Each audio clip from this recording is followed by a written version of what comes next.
Hi, I'm Bernstein Kassirer, President and Founder of Youth League Tennis. In this video, I'm going to go over how to hit a forehand ground stroke. A ground stroke is any shot that you hit on one bounce. I highly recommend that all players use a one-handed forehand. If you are young and you're just learning to play and the racket is too heavy for you and you want to use two hands, I highly recommend switching to a shorter racket, a lighter racket, so that you're only going to be playing with one hand. You're going to put your hand at the very bottom of the racket. You want to make sure that when you're holding the racket that your right hand is over from the middle. You do not want a continental forehand grip that is going to create a weakness throughout your life.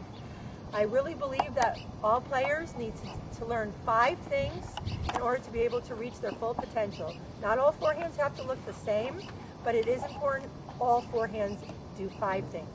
One is taking a closed racket back. You can do a loop. You can take your racket back low. You can take your racket back high, but you need to have your racket face closed. That means the part that's going to hit the ball is going to be facing the ground.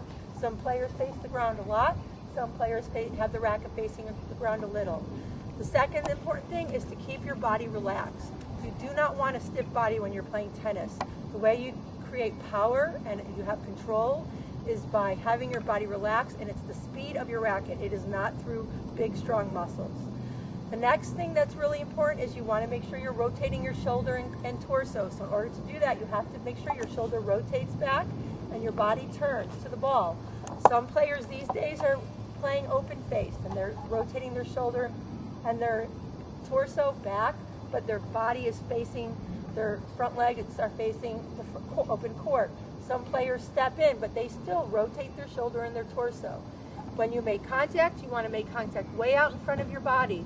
A lot of players make the mistake of making contact next to their body. If someone hits the ball hard to you, you're going to have nothing behind your shot, just your wrist, and they're going to break your stroke down.